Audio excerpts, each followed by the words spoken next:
Welcome to the 17th episode of ProShip's ParcelCast. Why retailers are evolving their supply chains. I'm Justin Cramer, co-founder of ProShip, and with me today is Shekar. Shekar, could you introduce yourself? Yeah, my name is Shekar, and basically I lead the American Eagle supply chain and inventory function. Justin, it's great to catch up with you. You as well. You as well. So there's a lot going on at American Eagle Outfitters right now. Shekar, could you tell me a little bit about American Eagle for those of our listeners who may not know who they are, and then how that fits into some of the things you guys are doing in your supply chain, specifically Quiet Logistics and AirTerra? For sure, for sure. Justin, thanks for the question. So American Eagle is not like a new company. Like we've been in existence for the last 42 plus years. It's a mall-based apparel retailer. We have some of the most fascinating brands out there in the industry. One such example is Aerie. Aerie is one of the fastest growing retail concepts in retail industry, catering to the 15 to the 25-year olds, brings the body positivity movement. For us, brand value has been the critical driver. We are one of the best specialty brand retailers in the industry out there. And supply chain has always been on the forefront for us from an innovation perspective. So we were the first to think about like omni-channel distribution when people were actually trying to understand the word omni-channel distribution. So we built our very first DC, which is omni-channel in nature. So in 2014, and all of the omni-channel capabilities, state of the art, is actually part of the American Eagle DNA and portfolio today. Coming to my background, before I joined American Eagle, I led the transformation with both Walmart from a grocery perspective, and I also was involved with Target stores. And what became very apparent to me is for mid retail to survive, and when I talk about mid retail, it is anywhere between $40 billion to $500 million businesses, right? For them to survive, we need to play a very different game in supply chain. Supply chains are only efficient at the edge where you can access the customer cheaper, and supply chains are only efficient when they are like scaled. And most of the mid retailers do not have that good fortune, right? As an example, Walmart moves about $50 billion, 50 billion units a year. American Eagle moves 225 million units a year. And so you need 250 American Eagles to compete at the scale of a Walmart.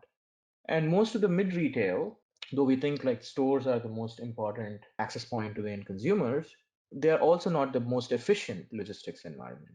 They're like 6,000 square feet. So most retail is 1,300 miles away from the end consumer. So the last mile is really 1,300 miles. So it's expensive, it's slow, and it is not diversified. Those are some very difficult things to overcome for most retailers. Because let's face it, we all can't be Target and Walmart. So with all of that, as you come to American Eagle, at some point in time, you're introduced to Brent via Bot. Could you talk about that? Yeah. So Brent and I actually work together. Brent ran the dry side of the business at Walmart. Like so he scaled all of the fulfillment centers for Walmart. Walmart was largely run by third-party logistics company from an e-commerce perspective. So Brent internalized their operations, built out the network, brought in the scale. Thanks to Brent, I think Walmart is now a big gorilla when it comes to like e-commerce and supply chain capabilities. And I was on the grocery side. So basically my journey began as basically trying to solve grocery and the pickup and the delivery model. So we were peers, we worked together and share a common vision and common perspective of world where the world needs to be from a supply chain perspective, right? So, and as we continued our journey forward, we converged, reconverged back again, So I think that's the Brent angle here, pretty much. So you started to talk about that, the difference in just sheer size between a Walmart and a large retailer like American Eagle Outfitters. Why would somebody like American Eagle Outfitters try to build portions of the supply chain for themselves? Why are you guys taking control or evolving your supply chain where you have more control over major segments of it? That's a great question. So basically, supply chains are primarily were considered a back-end function. right? In a retail world, it was okay to be 1,300 miles away, right? Because you're servicing like 500 odd stores from each of those DCs, and you're building things in bulk and shipping in bulk. And so the cost per unit on a supply chain is very less. But as you move into e-commerce, you're moving from a self-service model to a full service model of delivery of services. So you want to meet the consumer when and where they would like to be met, Hmm. not just at the store. And that drives the cost in the network higher. That's one side of it, right? The cost is higher and it's expensive to do it. And it's slow because you're far. The second side of it is all activities on a digital channel is largely dark. You go to a website, it's a catalog. You purchase from the catalog with the promise that what shows up on the catalog is what is going to show up in your hand. And all of the backend activities are managed through supply chains. So the manifestation of the physical comes through supply chain. So consumer facing activity is predominantly determined by supply chains. And as commerce becomes more digital, the consumers are going to experience the brand through supply chains, right? So supply chains have become very prominent. That's the second thing. Third thing is primarily as commerce has gotten accelerated with COVID, the logistics network has broken completely. Like, it has caused gaps in the network. Like, and these have been building for like years and years. Like, we haven't spent a lot of money on the infrastructure. So the road system, the port system, and everything has been super messed up with COVID. Like, labor availability is a big challenge, the time of great resignation. So we are in like capacity constraint mode all over the place. So the carriers have to run their operations in an efficient way, and they cannot access labor. So they're going to charge you more to access that labor. The cost of labor has gone up. And because the digital demand has gone up like significantly, now the gap between demand and supply has just outstripped each other. Now there's not a lot of capacity in the market. So now you're in the price escalation mode. Like, so what used to be a backend function is now determining the fate of a business, and is also going to be like how the customer is going to experience you. The big companies have a big leverage because they have the scale, the resources, and the ability to invest into those resources, into those activities. So that's where we wanted to play a very different game. We said, like, we're not going to play a conventional game. And so what we are doing is not necessarily taking control of the supply chain. We are creating a sharing supply chain. And by sharing the supply chain, we are getting more control. And let me explain how. AirTerra is a sharing supply chain. I was moving packages by myself, AEO, from LA to New Jersey. It just so happens that other brands are also moving the packages from LA to New Jersey. Hmm. They're all traveling on the national network. What we are doing is we are just pooling those packages and getting them to the last mile carrier. By accessing the last mile carrier through that sharing network, we are able to do two things. We are able to control our own destiny. We don't have to rely on a national carrier to tell us whether they have the capacity or not. And two, we're trying to do it cheaper. So it solves both the problems. And Quiet is actually a multi-tenancy itself. It's a 3PL. I'm hosting many brands, so I could actually fulfill at a cheaper rate. If I just carried my own brand, I'd be building the church for the Easter. It's going to be inefficient. And if I have multiple brands, I'm sharing that. I'm sharing my assets. So it feels that we are creating more control. Yes, the control is created. We are controlling our destiny, but by sharing. Yeah. As you mentioned, you'd need several dozen of your company to get the same level of control as some of the mega brands out there. Well, let's break this down a little bit. And I want to touch on just various things.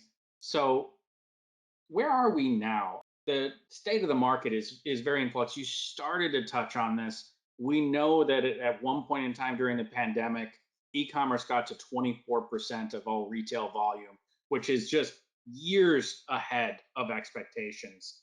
What have you seen with the reactions to COVID, and how has it affected your supply chain and either the acceleration of or good timing of the sharing supply chain that you guys are building? Yeah. So I've been in the industry for a while and I've seen this play out.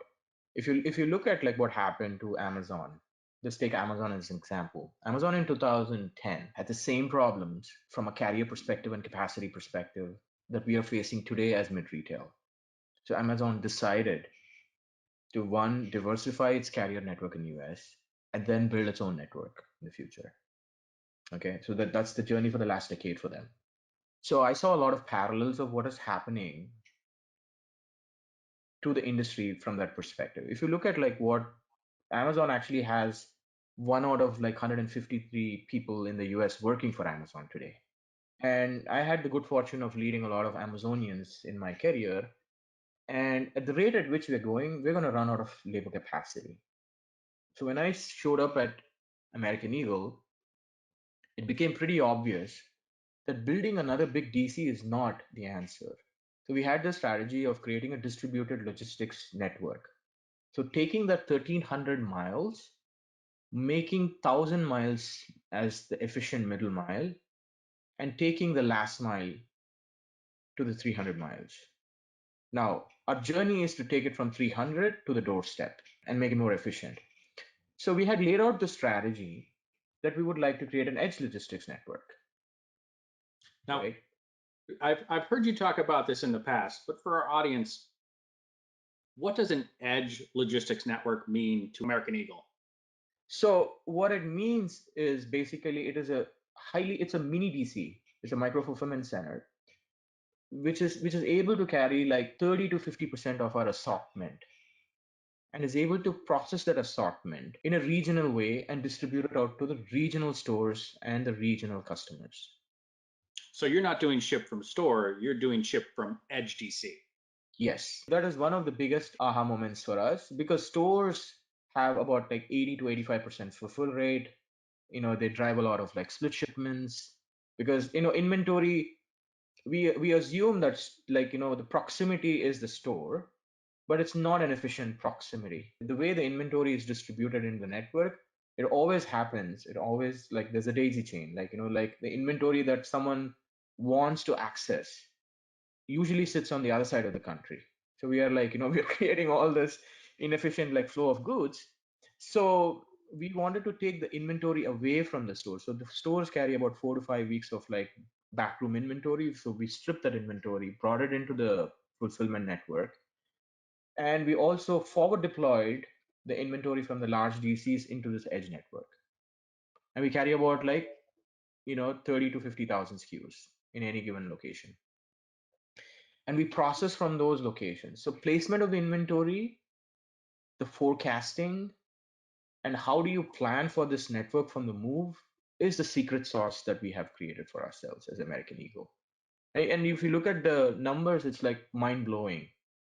For stores, it becomes a pull-based network versus a push-based system. Mm-hmm. We are actually like, as the inventory gets sold, we're putting a unit back as the unit is sold. And we are also like running a highly efficient last mile operations. So the impact has been amazing. Like, our inventory productivity is up like 1700 basis point. Our delivery productivity is like basically like we are 270 basis point better than our digital growth. No one can talk about it in the industry. We are saving money than last year. Our markdown rates are like superior. When you look at like the reduction in the markdown rates that we have in the business, it's like mind blowing because we have held back the inventory to get the final signal to be able to respond and recover.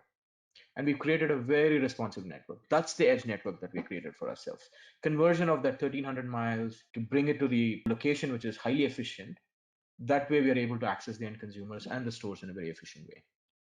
And it also sounds like now you don't have to deal with one of the biggest problems, ship from store. Ship from store means you have to train the store associate how to pick, pack, and ship. Yeah. Instead, you're doing that at a location where that's all those individuals do is pick, pack, and ship, whether it's to one of your stores for fulfillment or to an end customer, right? Yeah. So there are many advantages to that. It's the opposite of what I did at like Target and Walmart. If you look at like grocery home shopping, the inventory is hyper local already. It's a highly leveraged inventory. Like, the gross margins on a grocery business is very low, right? So you're able to tap into that inventory and localize it and run it, to serve the local customers. and it's a big box. And in a big box, you have the ability to create a efficient logistics environment in the back room. But the stores are only 6,000 square feet with like 3,000 associates, three associates. And those three associates are actually sales associates. That's one problem. And so their competencies are not like picking and packing. The second problem is you cannot like put 100,000 SKUs in 6,000 square feet, let alone you'll have like 1,000 square feet in the back room, by the way. Okay. The third problem is that the accuracy of inventory, because the person, like, you and I walk into the room or the store and put a unit in the basket. And as the inventory is requested on a real-time basis, the only piece of inventory that you have is a size small, and it is actually sitting in a customer basket. You don't know that till it's actually have the POS system tell that it's like sold. Hmm. Yeah, so So you don't that have part, to do a holdback inventory or anything. yes. So you have like, so availability, so that causes the availability problem. And when you have the availability problem, you get like a very low fill rate because one, it's not trained associate. Two, basically the inventory positions are always changing. And three, basically it's not like for all the broad assortment of SKUs that you offer. So invariably, you're going to drive a lot of splits in the network, right? So what Yeah. we said is that's not the way to kind of address this problem. So let's basically pull back the inventory and hold it in a place where it makes a lot of sense and only meter the inventory which is needed to be sold. That way I could still like make this inventory accessible to everyone and it's not trapped in location, and I'm able to like service the end consumer better. And for our audience, splits are where you have an order which has to be shipped from one or more locations. Therefore, by definition, it's going to end up in multiple boxes. And Yeah. of course, if you're capacity constrained, the last thing you want to do is ship an order in one more box than you need to, because that's a box you can't use to ship another order in. Yeah. Okay, I'm going to shift gears hard on you here because all of this, it sounds like you're pushing everything to the right balance out as close to as many customers as possible without actually using your stores for fulfillment, using those edge DCs instead. Where does AirTerra fit into this? Because as I see it, AirTerra is a shared line haul. It's a how do when I find out that that other 50% of my inventory is on the wrong side of the country, how do I get it to where it belongs? Yeah. It's a very like that's exactly how we use it. AirTerra is a highly efficient inventory transfer and a parcel network. So we are able to solve the problem for the 30,000 SKUs to 50,000 SKUs. We still have 100,000 SKUs. So we still have this long zone problem. We still have basically the placement problem. We still have basically like, we are not perfect. Forecasting is getting there, but it's not perfect. The consumption is still like very variable at this time. So for us to operate in a very efficient way, we said, hey, like, we are moving packages and we are now moving less and less packages for ourselves because we've gotten more closer to the end consumer. So in that, it creates like even more scaled efficiencies for us. So then it became the most important capability that we wanted to unlock, which is how do we bring scale to the movement of inventory and movement of the parcels. So we intend to use AirTerra as not just a parcel network, but also an inventory transfer network. A trapped inventory which is sitting in LA, which needs to be transferred out into basically a node in like a distribution center in Boston, a regional distribution in Boston. We are now able to like load packages and inventory onto the same truck and move them efficiently. Oh, yeah, I could see how that would definitely cut down on your total costs if you're cutting out a portion of the last mile carrier's leg. At the same time, you're replenishing your edge DCs. Yes, and it's a pooling effect. And I'm doing it through pooling, right? Like, so we are pooling everyone's movements together and able to like, share our assets. Yeah, so everybody else is able to take advantage of this at the same time. Yeah. So let's move on to the next major topic, which is because I've actually had ProShip customers ask, well, how is what's happening right now different than a 3PL? How is this different from like a 3PL and a carrier? I think there's some vision here that the market would love to understand. So they see this as a way to get in on this sharing platform as they go forward. Yeah. Yeah.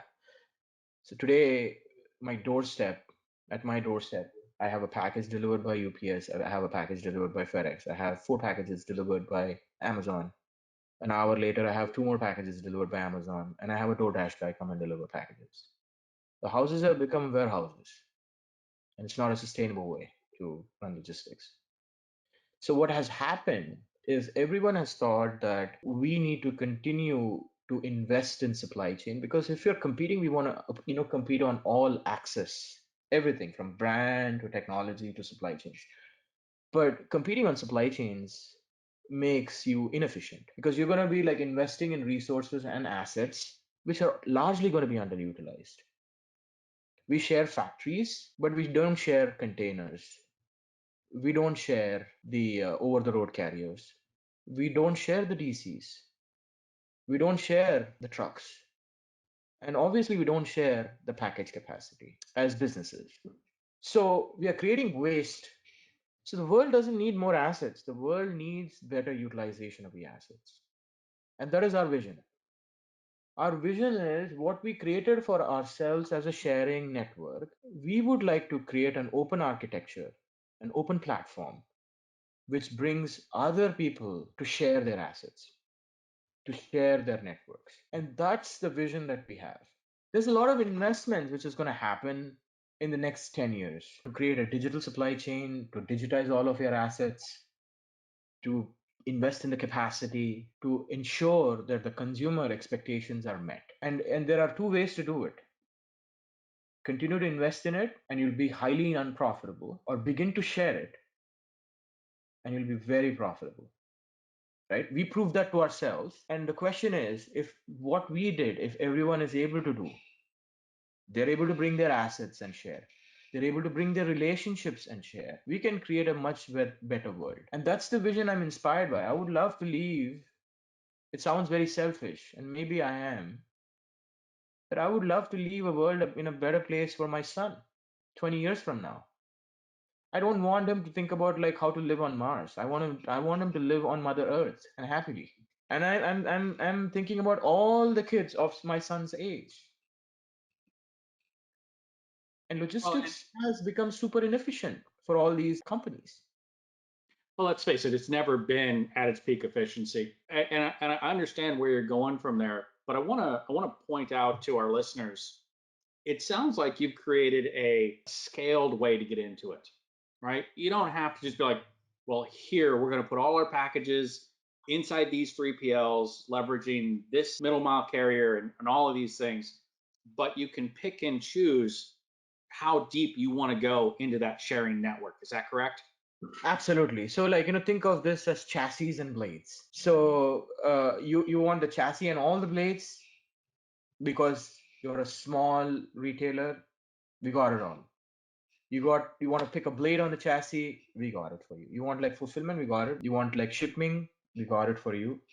You want inventory placement, we got it for you. You want to basically like have a plug and play technology framework, we got it for you for all the new capabilities. So that's where we are taking this. So we want to do the same thing what happened to the startup world. There were a lot of beautiful startup ideas in 2000, 2001, 2010, and so on and so forth. Like last decade and this decade. A lot of these guys were caught up like trying to find a way to scale their operations, and they went bust. They were Yeah. investing in storage, they were investing in like data processing, they were investing in the back end. So their ideas were never getting the light of the day because they were like subsumed to get the scale benefits. And as soon as AWS came, it variabilized the network. It made that backend like non-problem. It went from making like having a very fixed cost, a high fixed cost, to a pay-per use model. And so now you see proliferation of all these startups creating a lot of value. And they're like, a startup just comes in and basically blossoms. And we would like to do the same thing for the brands. So that's why I don't consider myself as a logistics company. I consider myself as a brand success company. If the brands are successful, they create exciting options, they create vibrancy, and they create options for consumers to pick and choose from. And they'll be like profitable, Yeah. If right? you don't have to put up your own warehouses right away and you don't have to to have huge carrier contracts with really high volume commitments. It gives you flexibility.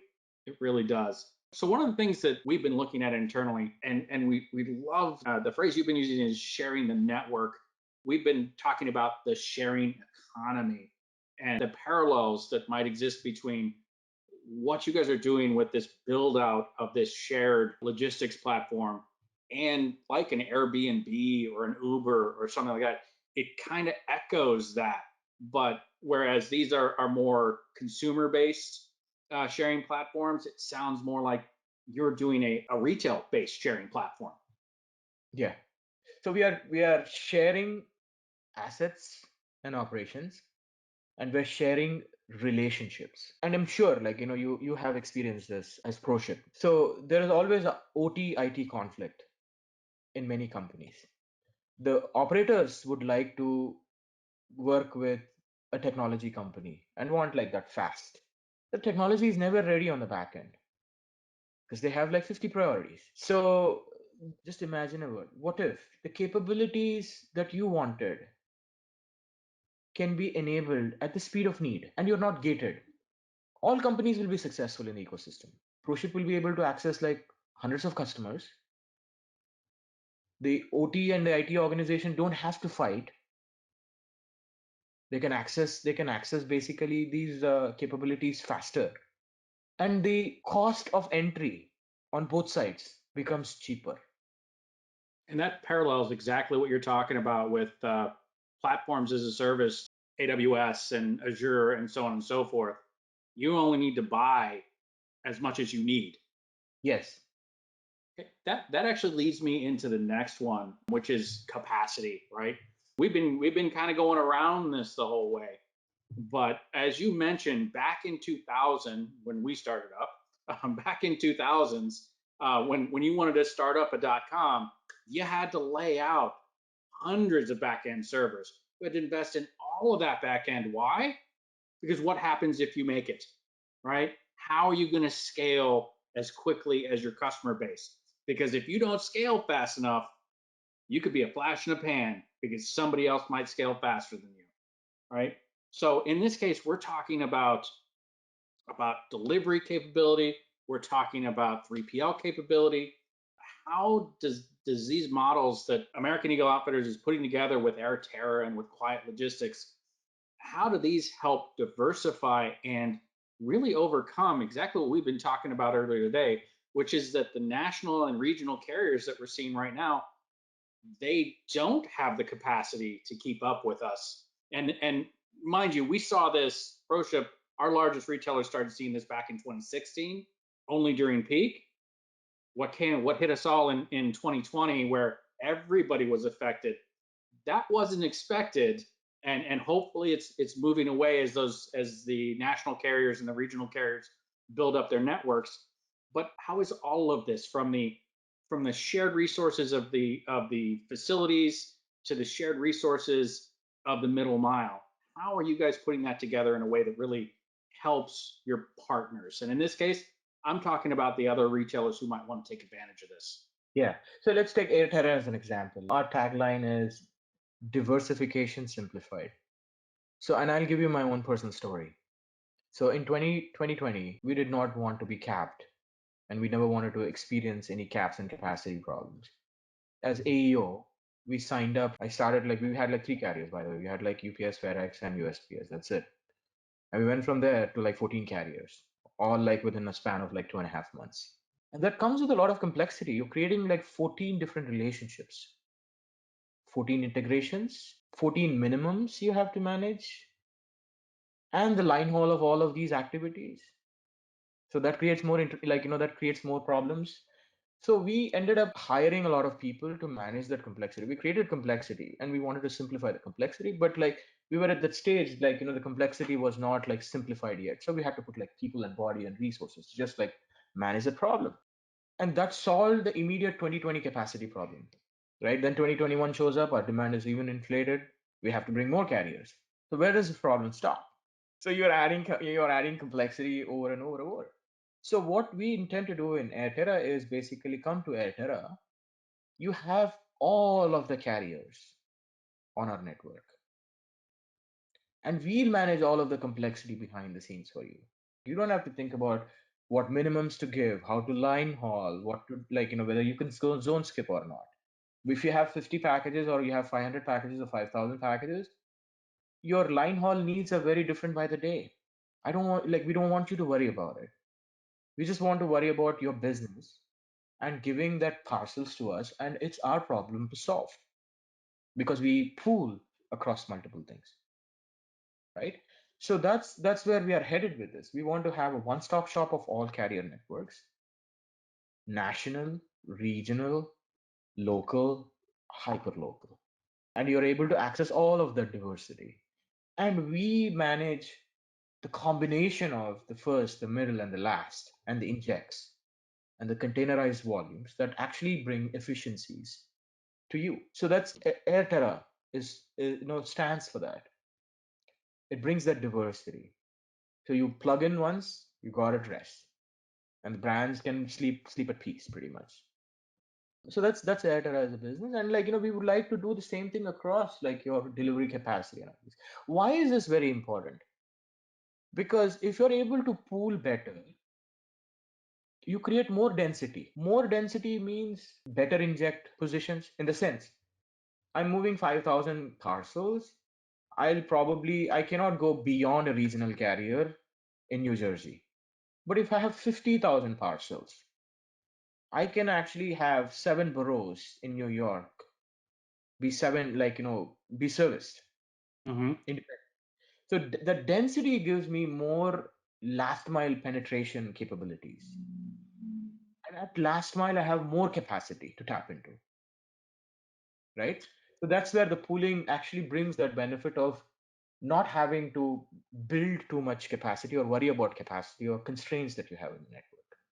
And you get more efficiency, which not only we were talking earlier, not only is it better for the planet if I can pack a 48 foot or 42 52-foot trailer, I can have that thing full to the rafters. It is more efficient than if I have it half full. And by Yeah, combining with everybody else, that's great. I can't absolutely. help but think as we see all these storms going through the U.S. right now, and there's a lot of large accidents that we're seeing. We last week in Virginia, everybody was stuck. Every time I see a tractor trailer tipped over, besides thinking about how it might impact retailers, I always sit there and go, was that trailer empty? Because every empty trailer out there is inefficiency. There could be value recovered if that had goods going with it. So Yeah, I can't help but think about that. So yeah. The entitlement cost of this network becomes much, much cheaper when you share. Think about, and this is not new news, by the way. You know, People always thought they need to own cars to go from point A to point B. They really need a ride. People thought like they need to go to hotels to enjoy a vacation. They just need to stay. So there's a constant entanglement between ownership and usage. And ownership brings inefficiencies in the network because capacity is never fully utilized. And so we want to break that entanglement. Let's detach ownership from usage. If all owners made their capacity available and all users access that capacity, the efficiency of the network is much lower. It's like, going from a taxi to Uber pool. It just gets progressively cheaper. so let's ask a question that I think a lot of our smaller retailers are interested in, and let's just come straight out with it. How does something like this help me compete with Amazon, compete Mhm. with what I see as the biggest competitor? Because even if I'm a fashion retailer, I may not exactly see American Eagle as my direct competitor as much as I see Amazon driving the prices down and everything, and of course having that next day or 2 day delivery process. Yeah, this is a new way of capitalism. This is a new capitalism, right? So we are creating a participative economy. So what does a participative economy do for you? One, it lowers the barrier to entry. And two, it brings more profits per transaction. And if you have better profits per transaction, you're able to grow faster. With growth, you bring more scale to yourself and you participate even more. And so you get more efficiencies. So it's a self-fulfilling prophecy, so to say. Connections and sharing is reinforcing. They're reinforcing networks. So what we are doing is we are creating simple plug and play for all retailers to join us. We would despite your size and who you are, we welcome you to join the network. And the way we have structured the company, Justin, is this is an independent company. It's completely an independent company. It has its own technology, has its own legal teams, has its own HR teams, has its own finance teams. We just leverage AEO's scale and we have seconded the scale into the new network. So we are giving it the baseline and we're adding scale into that network. It's like, starting jug with a little bit of water and then you keep adding more and more water to fill it up. Right? Essentially, it's a jug which stands by itself. It's not basically diluted by AU as a company. Mm-hmm. Because we understand, we understand that trust and transparency is very important, and hence we decided that it has to be run independently as well, right? Not just smell independently. So, and we have created the technology fabric and the framework and the economics for you to come benefit from it as we continue to invest in this, because we are building a network, we are creating a platform. The platform has more marketplace opportunities. We bring more capabilities and more capabilities are available to you, exactly what I said, at the speed of need. So these are supply chains or digital supply chains at the speed of need. You don't have to ever think about what if the sensor shows up, what if the robots change, what if basically I don't have capacity, what if basically there is a hurricane somewhere, does my package get to the endpoint? We just want you to focus and have peace of mind that we got it, and that's what we stand for. So if I'm a small retailer, I would like for you to think one question: where are you competing? Are you competing on trying to get the share of wallet of the customer and on your products, or are you competing on your supply chains? And the next question is, if so, are you competing for supply chains and are you so big that it doesn't matter? It's like do you want to have your own water tank and utility company because you're so big that you're a Coca-Cola? The Coca-Cola never got into, I work for Coke. So Coke never got into building its own water plants and power plants. It still mixes water with concentrate.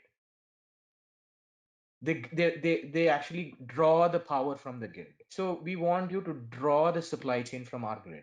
So basically that's what we are intending to build. And how we connect to the grid is the intelligence. We are building the technology that makes it seamless for you, irrespective of who you are, what size you are, where you are in the maturity curve. We make the access simple to you. That is our promise. We make the access simple, we make it cheaper, and we want you to sleep at peace at night. That's inspiring. And I just want to remind people who are listening, we saw this actively functioning during fourth quarter of 2021. So there's been that opportunity to show the growth. There's been that opportunity to just see how it works. So we'd encourage you all to check that out. And so with that, Shaker, let's go ahead and do you have any final thoughts, anything else that you would like to share with our listeners? The final thoughts is come join the network. Irrespective of whether you're a logistics service provider, you're a technology company, you're a brand or a brand aggregator, the efficiency you gain is not by playing by yourself. We want to create a level playing field for everyone. And that level playing field comes through banding to be able to share.